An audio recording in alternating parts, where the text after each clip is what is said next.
Okay, this is important if you are struggling a little bit with the logic interface. I'm going to record this so you can look at some of the things we're talking about today if you want to do this. So I have this, let me just move these together here. I'll explain that some other day. I have this chord progression here that I put in, okay, right here, and it looks a lot like the Calvin Harris chord progression because it is, right?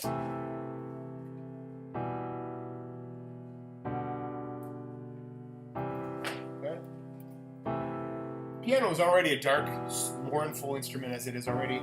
We start with those minor chords and we play it kind of low down, C2, C3. We have a dark, kind of melancholy song. His song has that. And then we put this doo-doo-doo-doo-doo over the top, so it's like this happy, sad song at the same time. It's strange, right? It's the sound that our ears really like right now. What's that? So we talked about this now, and you can see how some notes are staying the same right there. You see that?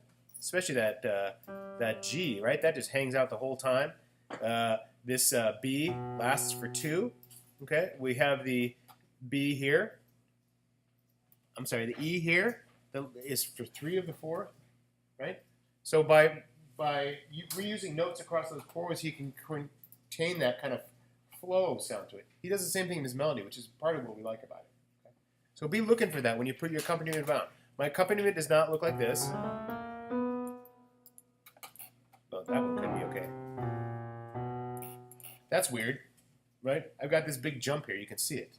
In fact, this one's jumping down here, but I've already got it. I've got that B there, so I'm going to play the B up there. Then, heck, I need to move my whole song up. B, and then this, if I'm going to play that C there, I might as well play it right next to the B. It's a lot closer. Well, if I'm going to do that, I might as well move this C up. Yeah. Same song. A little bit brighter there, right? Not as dark as it was when I had them all an octave lower. Same emotional space, but a little darker, right? Yeah. Okay. So when I do this, when I create a MIDI track, I hit that plus sign and it says, do you want to create an instrument? I say, yes, give me a software instrument. It creates this track and it puts on it an instrument. How do I find my instrument? I click the I button. I click on the track and I click the I button. And it's going to show me the levels and stuff associated with the track I have highlighted. This is the track window, this is the information window about that track, and this is the editor. The editor allows me to edit specific regions within my tracks. If I double click on this region, the editor goes away. If I double click on it, it comes back. I can also show and hide the editor by showing and clicking this X right here. Okay. So you should be able to navigate around these 3 windows pretty comfortably, plus your loop window, which you open over here on the right, right? So I can open and close my loop window, show and hide my editor window, and show and hide my information window on that basic track. You want to be able to navigate around those pretty comfortably. So I've got my basic region. I'm double-clicking. I could see it. Great. I double-click. It goes away. It is playing a piano. Well, it gave me a little icon. Well, great. I don't know what that means, but when I hear piano. I can't see anything about that right now until I click this I. Does that make sense? Am I talking too fast, or is this all right? Okay. I'm trying to talk fast and clear. Yes? Yeah. Okay, good. When I click that I, I'm going to be able to see over here information about that track. And you'll see right here, this is my accompaniment track. Why is it important to label your tracks? My God, I mean, like, I don't even, if I had this open, I wouldn't even be able to see it all there, right? I always know what my accompaniment is because I've labeled it clearly, right? That's important. If I come over here and I look at this accompaniment track, I see a few things on there. I see too many things. Let me show you what I'm actually seeing here. Okay. Take all these off. I'll explain those in just a second.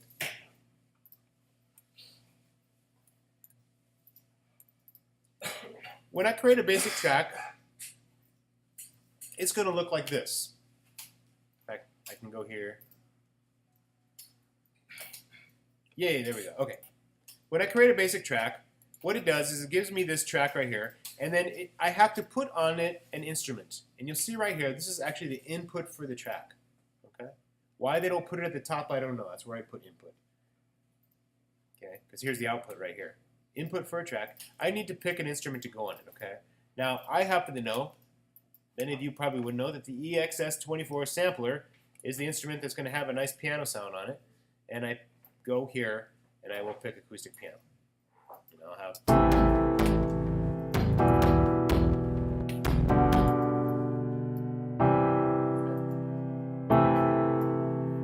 So, just to show you how that hierarchy works.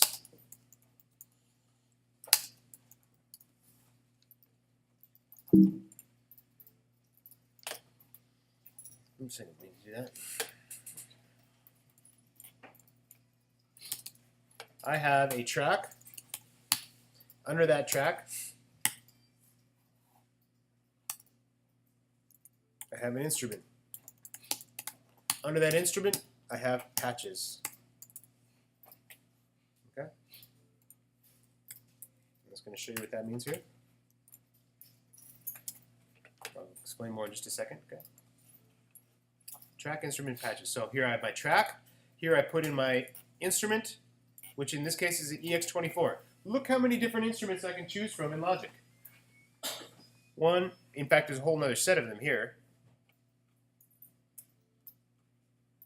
These are all instruments. There is probably 50 different instruments I can pick. Which one's the main one for like? Yeah, it depends what you want.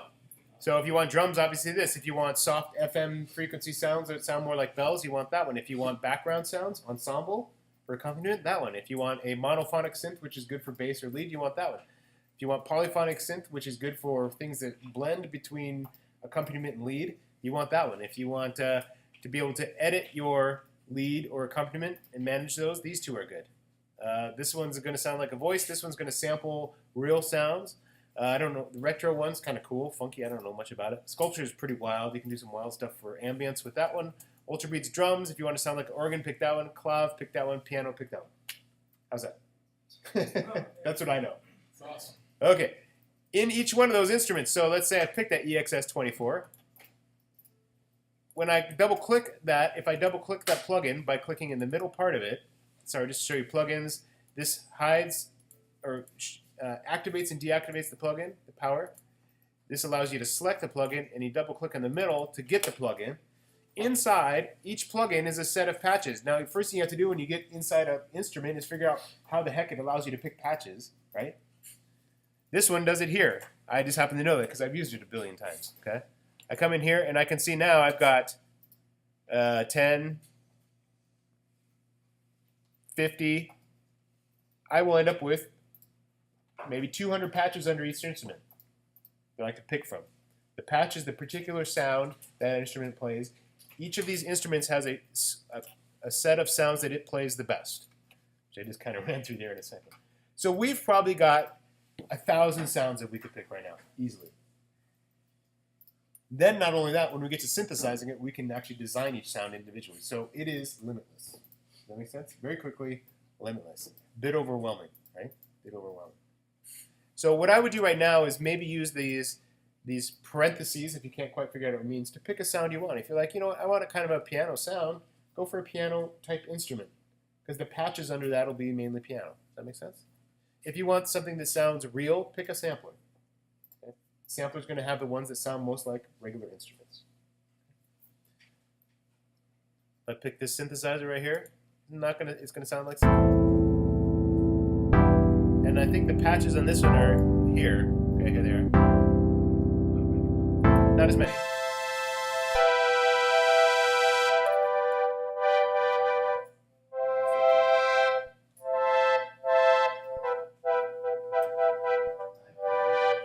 I'm getting into synthesis, right? Just to give you a little flavor, because I know everybody likes that sound. Okay.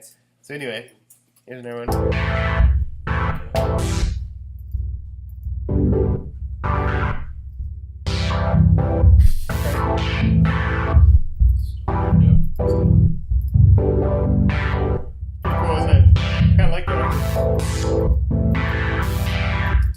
Okay, so is this making sense what I'm doing? Yeah. I am going onto a track. I am clicking the I button so that I can see a mixer preview of it, and I'm going into the instrument on the input, and I'm picking patches from that instrument.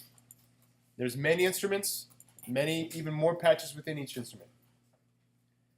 That makes sense? Eventually, we'll get into the parameters of the patch, which will be synthesis. We'll be learning how to synthesize our own sounds. That makes sense?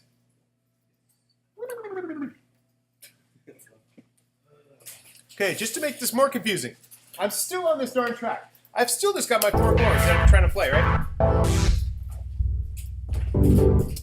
I love that. I might keep that one. And one of the things I could do now is I can go in and I can start to do some of these. I think I did some of these the other day, right? Do some crazy stuff like this.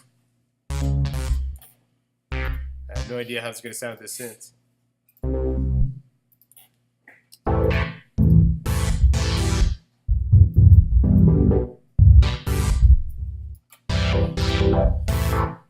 I'm programming with some really good interest. I'm gonna have to pick a slightly different patch. It's a little bit much here. We'll still.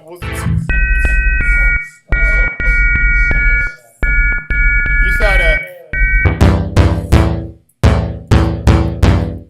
like that one.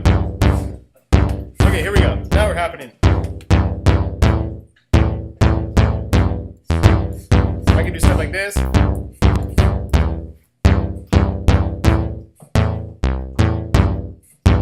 No, I don't like that.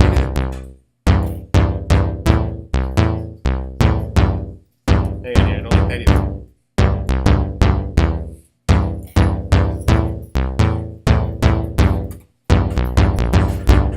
I can take those notes and play them at different times, right?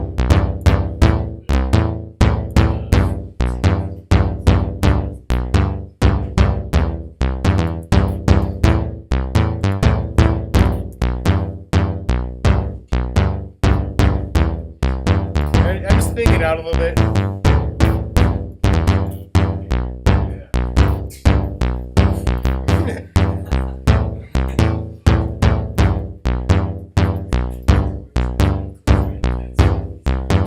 Whatever, right? So I can program in my own rhythms and pulses. Notice how I'm playing some notes sometimes and other notes not, right? The busier I make it, the busier it's going to sound.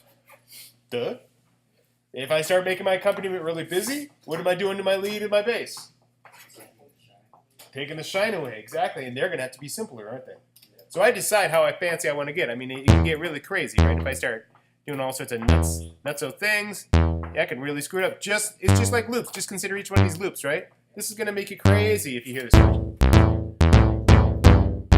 Right? It's too much. Right? Now I play it 3 or 4 times, you'll be able to do it, but boy, I better not come in with lead going. Right? Okay, so I got to keep that simple. I'll go back to the one that I thought was maybe the most reasonable, which might have been moving that one note.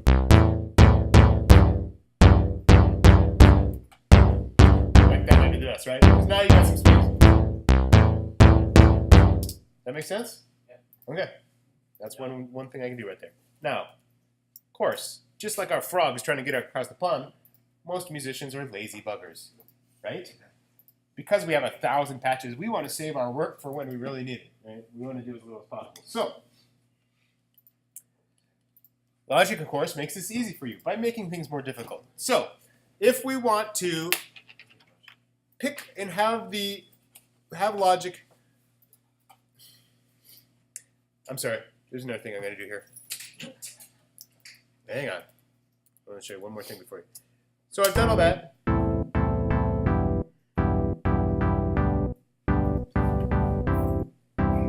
Oh God, I'm afraid to show you guys this because you're going to freak out and go crazy with it.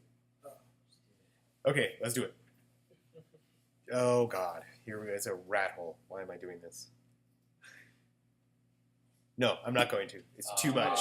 I know, because I know exactly what you will do, and you will write really shitty songs with. This is recording. Really bad songs with all these effects being too much. We're going to get effects in a second. Okay, so let's say we don't want to program in all that stuff. Logic will do it for us automatically. Okay? How do we do that? Well, instead of clicking the I, simply click the drawer next to it.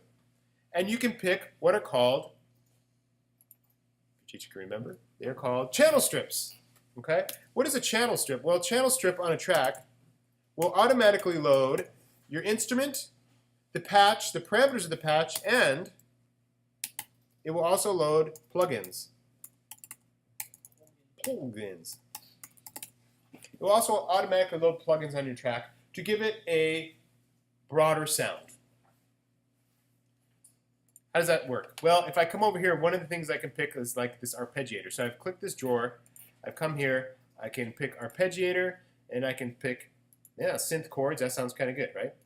Let me pick some of these synth burst patterns. It's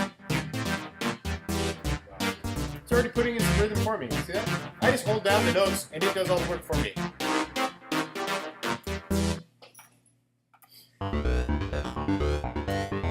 It's actually moving up and down the notes there. Make sense?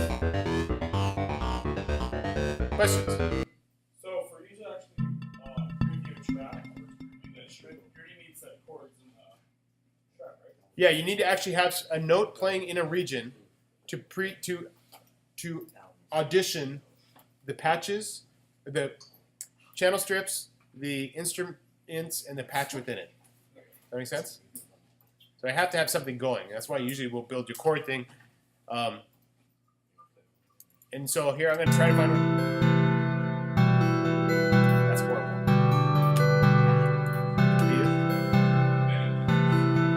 Okay, fine. We'll keep it. Alright? Alright, here we go. I don't even hear myself. Put all sorts of stuff in there. Where the hell? Right? I can still watch this. I can still move these up an octave if I want it to be higher. This is lazy man music making here.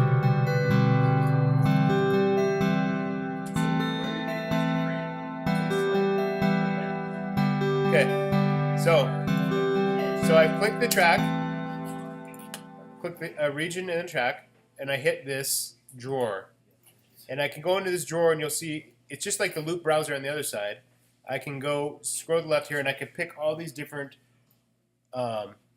channel strip settings. And the channel strip setting will load the instrument plus some plugins. If I want to see what that looks like, I hit the I button right here.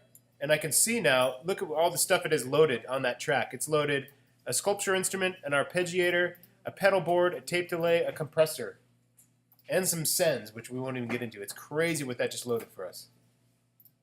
Okay? It's basically more synthesis. But it made it so I didn't have to program in notes. I'm happy.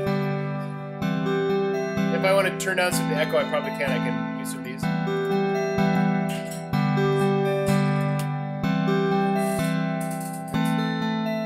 So your eye is just your instrument and your patch. I'm sorry, your eye is just going to show you your instrument, and your drawer is going to show you preset channel strip settings. Took me a long time to figure out how that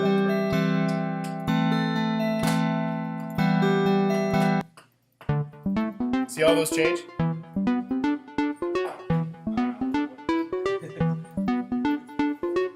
It's still my chord progression. I'm like, yeah.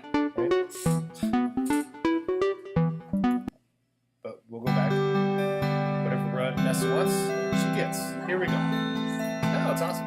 All right. Okay, so does everyone understand that I have a track, I have a channel strip preset I can put on it, which would put an instrument with patches, and then there's parameters on that patch that are already pre-done there. Or I can go straight in and just put an instrument on by clicking the I button. Channel strip preset, click the drawer. Instrument, click the I. Does that make sense to everybody? Okay. That's enough to get you in a lot of trouble already, right?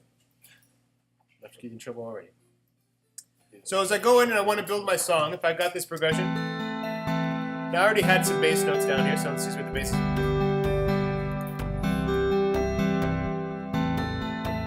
Sounds good. Wish I could hear it though.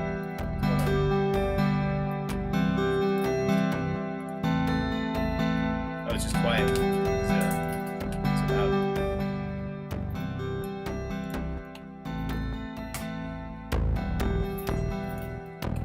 gonna try to turn my bass up a little. Now I actually programmed some bass notes in there, so let me see if I can find another bass sound. Let's go to some bass.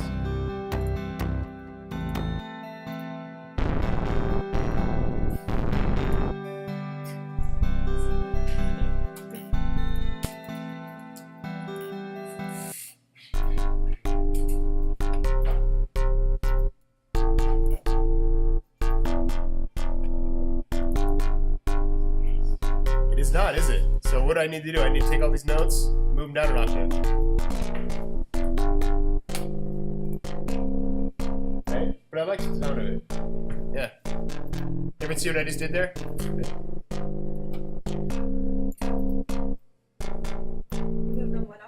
Move an octave down because it wasn't in the bass range, right? That's the advantage of MIDI.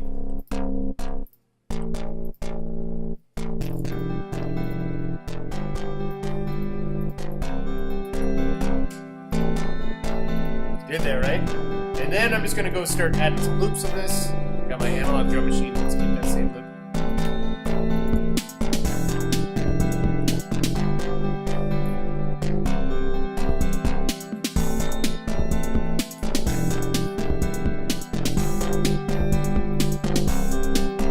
You can hear my chord progression, right?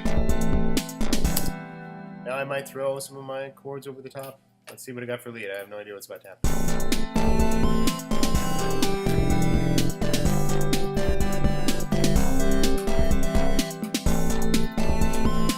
A little fancy, that's like a pulse.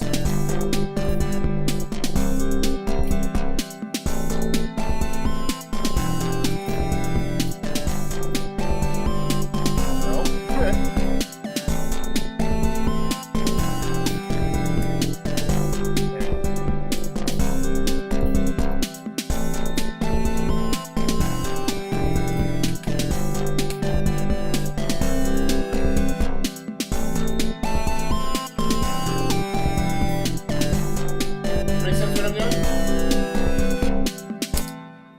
Questions?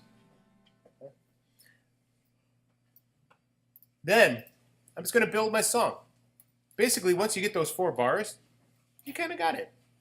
All right? So if I could take, I mean, that right there is more than we had last song that we were working with. So if we have, let's see, I could do, I think I did this cool thing the other day. Kind of neat.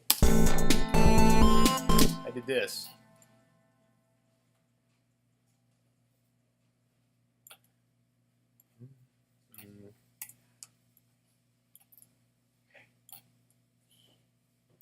I repeated the A to C 3 times and then threw in the E to G. And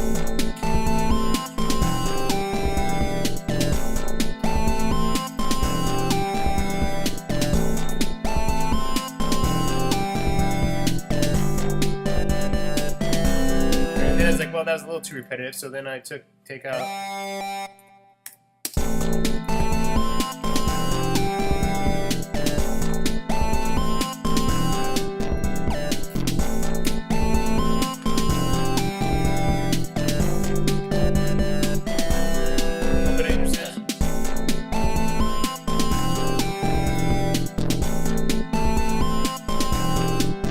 Hear the chords, right?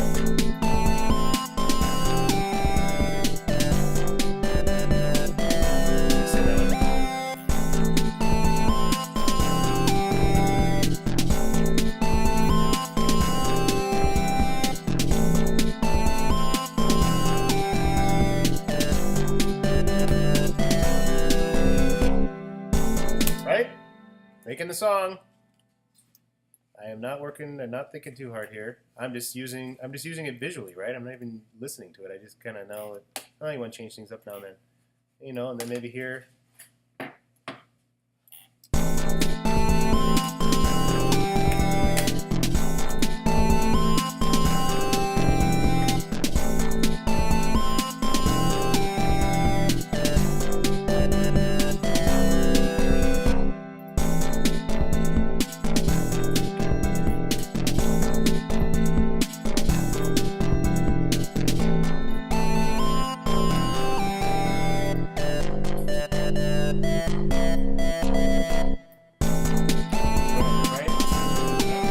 see how it builds, right?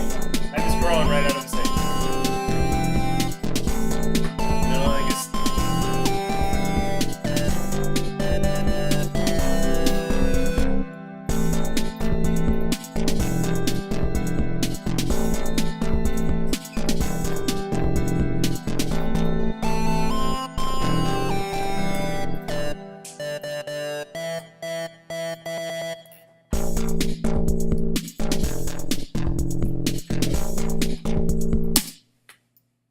There's nothing to it.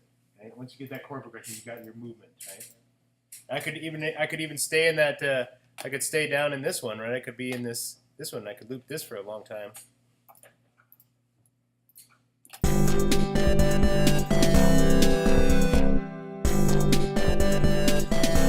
could just go down here and loop G. Maybe my bridge is just G.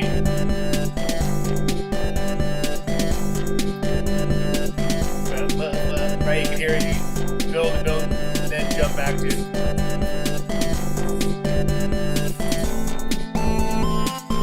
Right? Brought me back. Because those chords are just like your loops. They're just like your loops, but what's cool about chords is they can go across all of your parts, right? All of your loops at once. And you move around. Questions? Is there any way to like record like melody from the keyboards? So bring up a keyboard if you like playing keyboards and record it. Yeah, it's a pain. Just program it in. Oh, that's gonna be real hard to do. What's that? That's real hard to do. Yeah, so Live instrumentation. fewer and fewer people are doing that. Back in the day when people thought musicians are supposed to be able to actually play instruments, that was more common, right? Usually Now in the studio, all the big guys they're just coding it in just like we're doing right now. Just coding it in. can make it So sound yeah, you can bring a USB keyboard in if you want and hook it in. Yep. You just hit right here, record on the track. Okay. Can we use like the default like from the like you know talking about like the keyboard so you can play it? Yeah, no. Because you cannot play that in time. There's latency when you hit the mouse. Yeah, it just doesn't work. So the only way would be to bring in like a USB keyboard. I'm being a little snarky about it, but the reality is it's just impractical because from a compositional standpoint, you can see that I'm playing this instrument. I'm playing this instrument, right? I'm using it to develop and move things around. I drug out that note, made it longer there. By looping it and hearing it, I don't. The idea of actually composing it through and then recording a performance of it is pretty old school at this point, right? That's more linear. That's more you have to do A and then B. I'm composing as I'm even coming up with the song, and like it's all happening at once, right? It's all happening at once. I'm going back and changing this note long after I've heard this note. So definitely feel free to do that. You can do it. It won't be something we're going to cover here. And like I said, I don't know how much time I'd spend learning to play the keyboard. And all that happens when people play the keyboard is it gets off a little bit unless they're really good. It gets off a little bit, and then you have to quantize the notes and get them back on the measure, and you could have programmed in the note by that time. Sometimes what I would do is I mess around with the keyboard and then program the notes that I was messing around with. Yeah, That's yeah, the to easier way. noodle around and get ideas. Yeah. It's pretty much the easiest way. That's always good for nowadays. Yeah. But again, with the loop and the mouse, I can build stuff quickly. You know, pretty soon I hear the whole song. Vanessa? Yeah, I have a bass pad machine, and I know it's like different, but like I bring it in one day. You guys can bring in anything. If that's your question, you can bring in anything you want. For sure. Anything you want. Like I've had it for a bit, I can figure it out. Whether it'll work with Logic, and like I said, where I would be focusing my energy right now, because I'm teaching you guys composition here, right? Basically, or production. You're creating new music. This is the best tool you have, probably. Okay? When you start to get to live performance, you're going to start working with different interfaces, the DJ interfaces and the live touchpads. There, I think it's really worth investing learning how to use those interfaces. I do not think right now it's worth it as a musician to learn how to play anything. I hope this is not recording. It still is recording. I don't think it's worth learning to play anything. Singing might be worth it. And unfortunately, to learn to sing well, having a guitar or piano that you can play, you know, being able to have some chops on guitar or piano is helpful for being able to sing. Because we still don't have a synthesizer that can sing. We will. God, I hope so. In about 5 years, you'll be able to be like, oh, actually, I want Elvis to sing this song. You type in the lyrics, you put in the notes, and Elvis sings your song for you, right? I think we're really close to that. Probably right. That's called That's probably sampling. some money in that. Yeah. Oh yeah. I'm Oh, actually no. shocked it isn't here yet. They just invented something where they can program voices. Like they have Obama's voice, Hillary Clinton's voice, Donald Trump's voice, so they could turn down the music. Real quick. It's got to happen. I mean, it's the next thing. I don't know, It's the maybe. only thing left in music right now that we can't synthesize is the voice. What's the other instruments? Are you ready for that? Heck yeah. I don't think you're ready for that. I spent many years learning to sing. It was a pain in the butt, and there's some things I can do, but I don't know if it was worth the work if I could just program in Elvis. You know what I mean? I always wondered, He sounds a lot better than me. those classes actually work? Because I know like people take them, but sometimes it doesn't work for people. The singing classes. My journey with singing was one of the most miserable Okay, journeys so- in my life, and yet extremely rewarding at the end. I don't know what Okay, to tell you. so- This is what I know about life and music and everything. Seems to be there's a combination, Ben, correct me if I'm wrong, a combination of exertion and working really hard and letting go and having it come to you. And you can't do either. You can't just do one. You can't just slave away at it. You can't just sit around and allow it to manifest. And like, but it's some combination. It's some, It's true, there's No, like it's for real though. It is. It is. some magical combination of the two. Yeah. And so I worked at singing really hard for a long time, and I quit. I was like, screw it. I can never do it. There is something I can't do. Now I Yeah. know. And then I picked up guitar about 5 years later and started playing. And all of a sudden, wow, I can really sing Bon Jovi and Jim Morrison. Who would have thought? And I made $5,000 last year singing those guys. You know, Okay. Screw it. 5x, 5x. right? So it's like whatever. And I don't know if it's because I put in those 10 or 15 years of working really hard at it, or if I just walked away from it and said screw it. You know, Honestly, and though, let it the go. easiest stuff is usually the best when it comes to easiest. That's the thing. You can sit Nate. away for hours Yeah. and it'll suck, and then 5 Yeah. years later you have a sick ass beat. Nate, like most sports, that's kind of like what you just. Okay, I wanted to pick up on just a couple more things about chords or notes.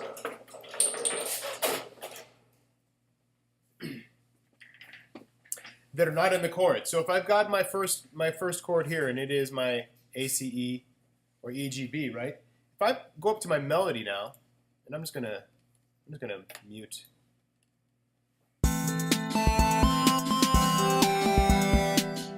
Okay, so you like that bell sound, huh, Vanessa? Okay.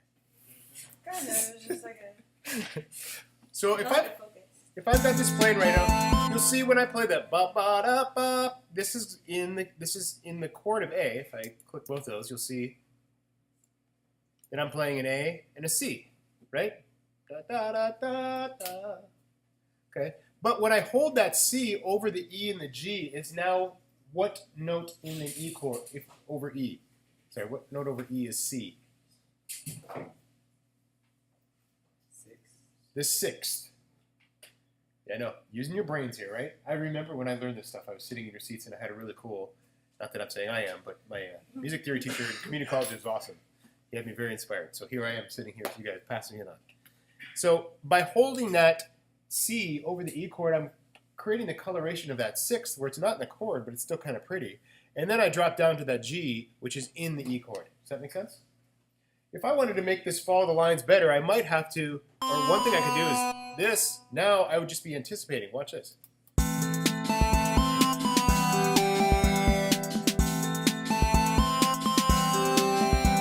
Oops, hang on, that wasn't right. So now, let's change the sound. It's following the chord more closely. That's very common right there. So is this.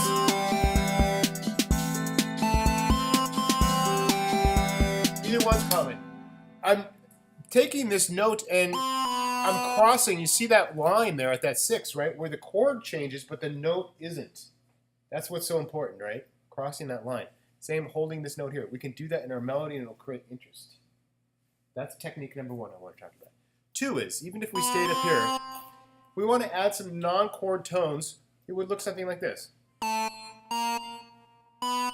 Listen to this difference if we play that B in between there.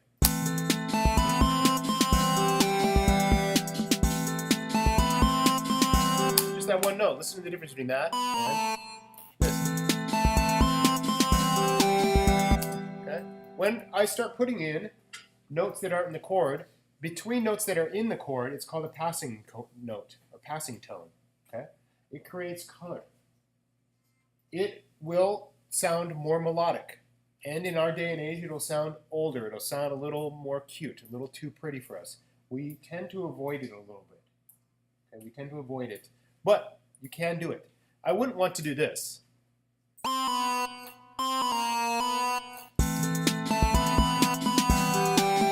It's pretty harsh against that A right here. It straightens out once the E comes in, but it's a little harsh, okay? Because this is the second. The second, okay? Seconds are pretty rough to play on. So if I'm going to add that, I might want to add. Let's see. I could do something like this. Here's some non-chord tones. This is the way melodies used to be. Okay?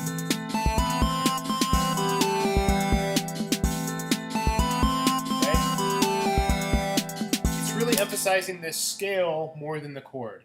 Now we emphasize the chord more than the scale. Okay? It comes from African pentatonic music, basically. And so now I could mimic, if I wanted to mimic that same thing and only use chord tones, I could do something like this. Let's see. Might do something like that.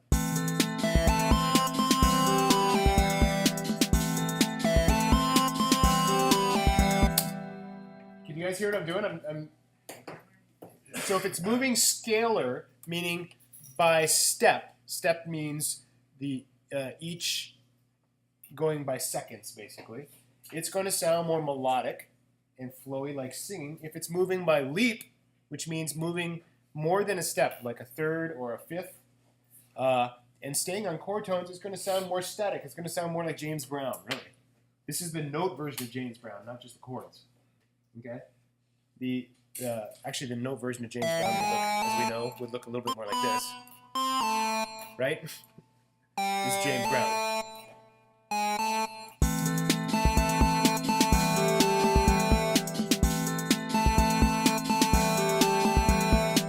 It's a little harsh there in the end, but he's staying in one place, right? He's not going to move anywhere.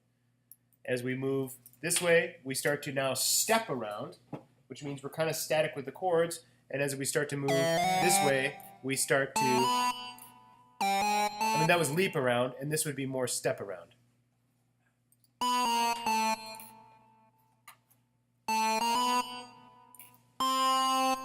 Step around. You pick what you want your song to sound like, right? That makes sense? The more you stay on the chord tones, the more static it'll be. The more you move between the chord tones, the more fluid it'll be. Okay? Questions on that? All right. So let me. I have a question. Yeah. So like, for the intervals, do you base it on like the relationship of the chord that you're on, or is it like the scale in general? So like, the C above the E would be the sixth to the E, but in the key it would be like. When you're playing it over, it's the sixth. Is the C is the main part of the scale, but I would call this the sixth over the E because you're playing the E at that point. Okay, so like since it's like being held from the A to the C, it would be like functioning as a third in the first chord, and then Exactly. Third. It's a third here, and it becomes a sixth here. And our ears really like that. Calvin Harris is making a lot of use of that. okay. That's how you get kind of the coloration, rather than what we used to do for coloration. We would do this. In fact, classical European music would have gone like this. It would have sounded. It would have been square on the beats. It would have been something more like this. This would have been the classical European version of this.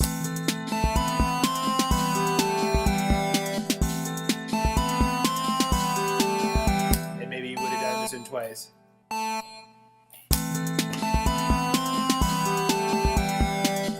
Very square, right? And very melodic. Starts to sound more classical, right? And there's two reasons for this. A, we influenced the pentatonic influence through African music and the blues. And B, none of us can sing anymore. It's a lot easier to sing a chord tone than to flow in between. The more melodic you make this, the more it'll step away from those chords. It'll separate from it. But the more flowy it'll sound. Because that's somewhat right. All right, let me show you the last thing here. I'm going to throw it at you. We got this awesome chord progression. This awesome chime sound. I want to find something to go over the top. What should we put over the top of a chime? Let's see.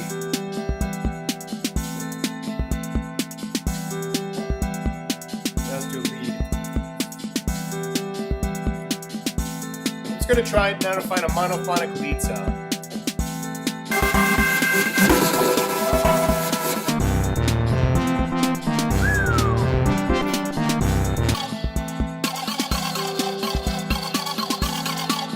I just realized my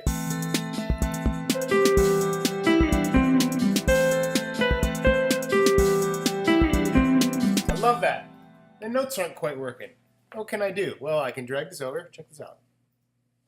Drag this over. Okay. I'm going to grab that guy and I'm going to right click on it and I'm going to bounce in place.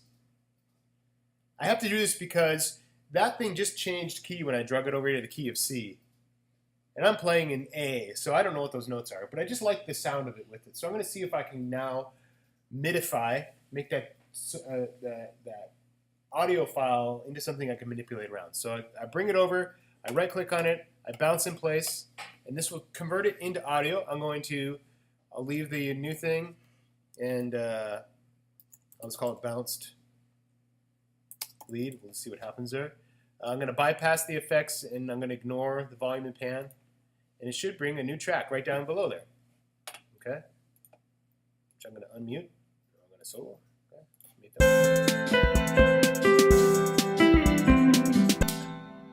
It doesn't sound that great with it, but I like the sound quality of it. Does that make sense? So I go here, and I click this little guy right here, the Flex Editor. We turn that on. I go to this track, and I turn it into Flex, and I pick Flex Pitch, and it takes that, and look at, there's my notes. And I double click that bad boy. And now down here,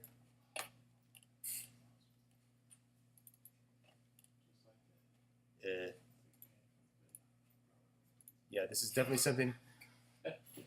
There are the notes, right there. I am recording this, by the way, so you have all these steps. Is that Alex again? Are you talking trash, Alex, with me? I was laughing while you were saying. Just like that. Woo-we-doo.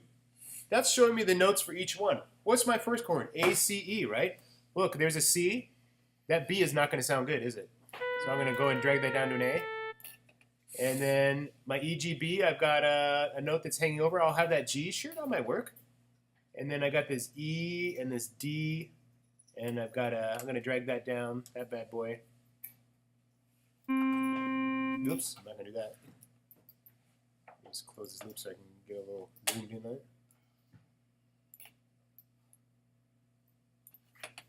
And it actually kind of lines up pretty well. I'm going to go down to a B there, right? Because the B is in the E chord.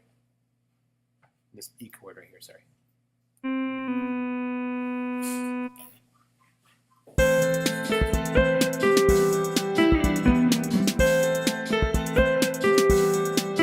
Come on. Is that cool or what? Right?